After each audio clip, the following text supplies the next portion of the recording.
Let's start. And now we are at our chapter number 3, which I have mentioned as the section number 3, and which is about chunking content and conclusion method. Chunking content. Chunking का मतलब क्या होता है? आप बात बताएं. बच्चे को रोटी खिला रहे हो अभी तक हम आंसर अब हमको लग रहा है something very big is coming again.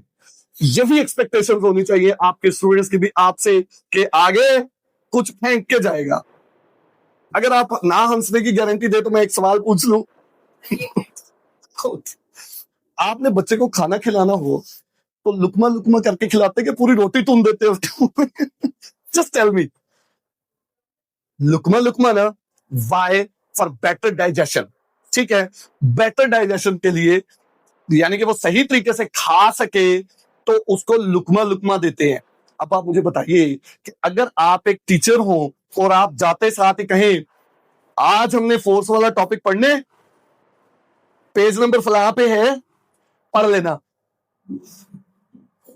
ये वही बात है कि लुकमा लुकमा करके खिलाने की बजाय आपने पूरी रोटी उसके मुंह में ठूंस दी कि खा, तुझे खाना पड़ेगा.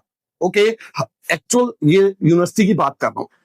यूनिवर्सिटी में सर डॉक्टर, सॉरी नाम नहीं लेना, उस्ताद है, मेरे बड़े फेवरेट टीचर हैं. वो आए और उन्होंने आके कहा, पहला दिन ओपनिंग सेरेमनी है क्लास की, उन्होंने कहा कि मैं आज आपको थोड़ा सा ना टॉपिक के बारे में बताना चाहता हूं. बुक खोली, ग्रुप्स हमारा नाम था टॉपिक का, यानी बुक का, ग्रुप थ्योरी. उन्होंने कहा जी ये पहला चैप्टर में हम ये पढ़ेंगे, दूसरे चैप्टर में ये 5 चैप्टर्स हैं जो हमारे सिलेबस में शामिल है. ये जनाब हमने इन चैप्टर्स में ये चीजें पढ़नी है. तो बेटा मैंने बुक आज आपको खत्म करवा दी. आज के बाद जो है लेक्चर नहीं होगा. आपको जो मसला हो आके पूछ लेना. दिमाग खराब है हमारा जो जाके पूछेंगे, है ना? ठीक है भाई, यूनिवर्सिटी में जाके भी पढ़ना है तो फिर फायदा क्या आया? ठीक है, तो ये चीज जो है आपको बताना चाह रहा हूं. चंकिंग का मतलब क्या होता है? Divide into pieces. टुकड़ों में बांट लीजिए और टुकड़ों में बांट कर पढ़ाइए. This is chunking. चंकिंग का मतलब क्या हो गया कि आपके पास, जैसे मैंने अभी कहा, ICE, मैंने भी तो 3 चंक्स में डिवाइड कर लिया ना. आप 5 में कर लीजिए.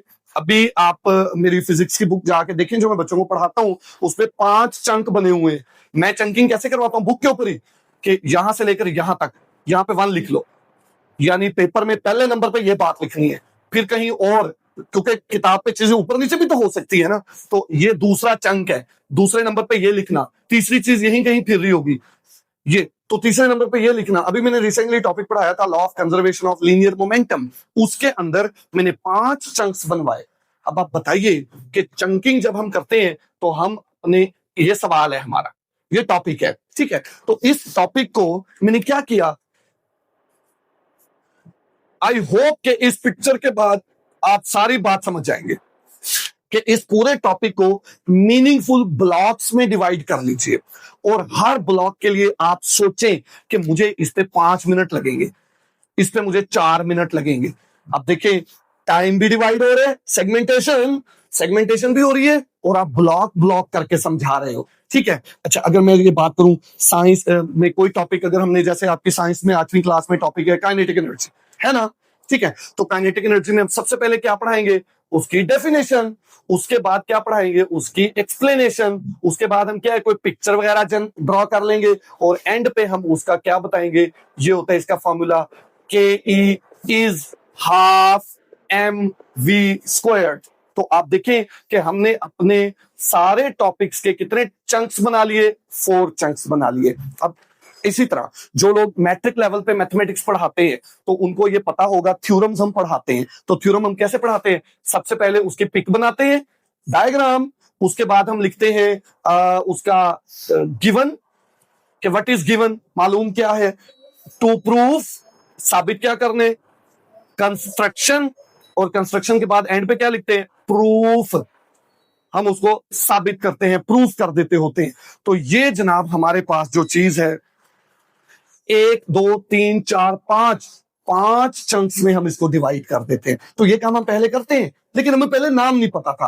अब नाम पता है तो हम इसको मजीद इफेक्टिव बनाएं कि आप अपने कोई भी टॉपिक है, आप उसके चंक्स बना लीजिए. फायदा फायदा ये होगा कि अगर आपके पूरे टॉपिक में बच्चे को ये चीज समझ आ गई है, बाकी सारा ही नहीं समझ आया, तो इतना तो क्लियर हो गया ना उसको।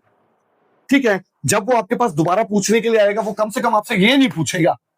तो आपने क्या करना है, आपने सिंपली अपने हर चंक के ऊपर काम करना है।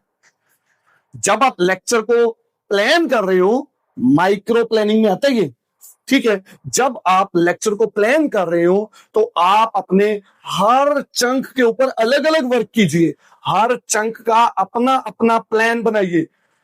समझ आ गई?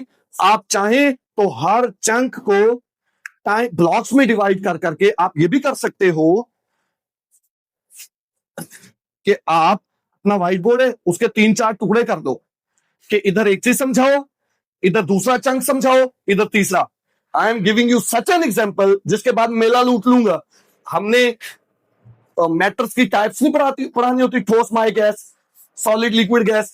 तो आपने सॉलिड को अलग चंक बना लिया, लिक्विड को अलग चंक बना लिया, और गैसेस को अलग चंक बना लिया। यहां पर सारी गेम व्हाइट बोर्ड के ऊपर सॉलिड के बारे में, यहां सारा खेल लिक्विड के बारे में खेला जा रहा है, और यहां पर सारा कुछ जो प्रॉपर्टीज बताएं, जो भी बताएं, वो गैसेस के बारे में बताएं। तो जस्ट इमेजिन कि बच्चे को हर चीज मिक्स दिखे की बजाय अलग अलग दिखे, which one will be effective, अलग अलग दिखे। तो वो अपनी कॉपी पे इसकी प्रॉपर्टीज अलग लिखेगा, ये अलग लिखेगा, ये अलग लिखेगा। जबकि किताब मिक्स अचार है, किताब मिक्स है।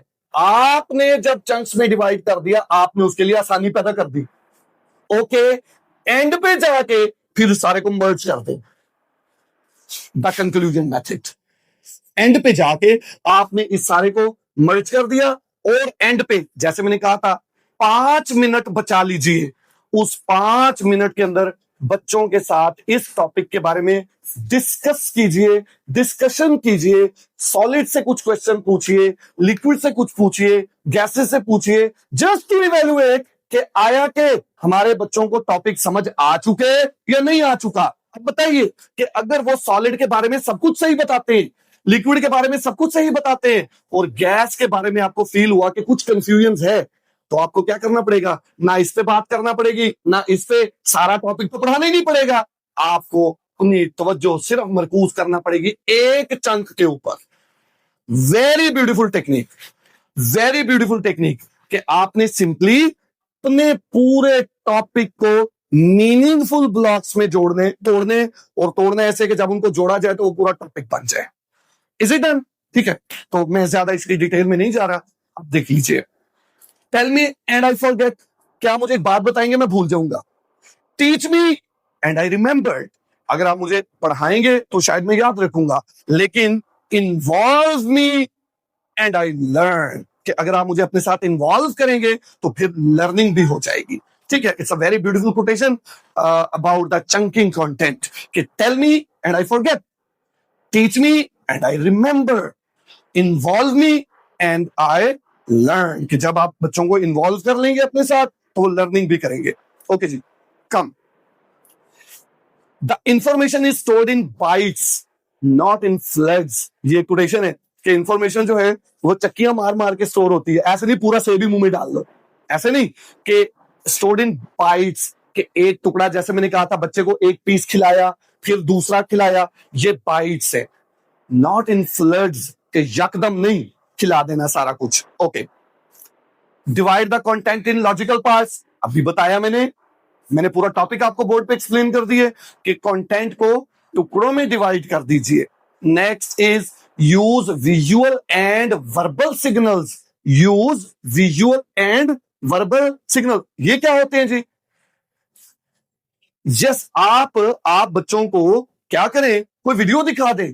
आप बच्चों को कोई, जैसे मैंने अभी आपको पानी का गिलास दिखा के कहा था हिल क्यों रहा है, ठीक है, तो इस तरह के सिग्नल्स के अंदर भी आप जो है वो बच्चों को काम करवा सकते हैं। The next thing is interactive pause. Interactive pause का मतलब क्या हो गया जी? वेरी इंपॉर्टेंट, मैं ये भूल गया था ये बात आपको बताना। ओके, ये मुझे रिमेंबर हो गई इससे। देखिए, इंटरैक्टिव पॉज, कि जब आप सॉलिड पढ़ा ले तो लिक्विड पर जाने से पहले ही इसका एनालिसिस कर ले कि आया कि बच्चों को समझ आया कि नहीं आया। कितनी देर लगेगी? 2 मिनट।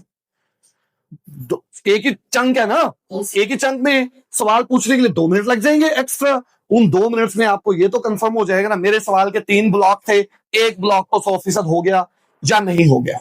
तो नहीं हुआ तो आप लिक्विड पे जाओगे नहीं, आप पहले मेक श्योर करोगे कि मेरा ये टुकड़ा ये 33% क्लियर हो जाए। जब ये क्लियर हो जाए फिर आप अगले पे जाइए, फिर अगले पे जाके आप पिछले और अगले दोनों से मिलाकर कुछ क्वेश्चंस पूछ लीजिए। अगर इसके दोनों के क्वेश्चंस के जवाब दे रहे तो आप तीसरे चंक पे जाइए। तो जब आप तीसरे चंक पे चले जाएंगे, इसमें से भी कुछ क्वेश्चंस पूछ लेंगे, तो जब आप आखिरी 5 मिनट में डिस्कशन करोगे, ये प्रॉब्लम आएगी जो गैस के साथ आई थी? नहीं आएगी, क्योंकि साथ के साथ चीजें क्लियर हो गई। ठीक है, इंटरैक्टिव पॉजेस ये लीजिए। Okay, the strong ending must be very strong. ये वही बात हो गई कि जिस तरह मैंने कहा कि एंड पे डिस्कशन कीजिए, ये है वो बात कि एंड पे 5 minute 10 minute, it depends on the topic कि आपने एंडिंग को स्ट्रॉन्ग करने। क्योंकि अगर एंडिंग स्ट्रॉन्ग है ना, आपको पता है एक कोटेशन है, to start is great, to start is great but to ending fine is greatest. कि शुरू कर लेना अच्छी बात है, ओके ग्रेट, लेकिन एंडिंग इज ग्रेटेस्ट। कि अगर आपने काम को शुरू किया और उसको इख्तिताम भी कामयाबी से इख्तिताम पजीर भी हुए, तो समझ ले फिर आपने ग्रेटेस्ट वर्क किया। नहीं समझे? देखिए बहुत सारे लोग हैं जो एक काम को शुरू कर लेते हैं लेकिन उनमें कंसिस्टेंसी नहीं होती और वो खत्म नहीं कर पाते। तो इसी के ऊपर एक कोटेशन है, to start is great but to end is greatest. शुरू करना अच्छी बात है लेकिन अच्छे तरीके से खत्म कर लेना बहुत ही अच्छी बात है।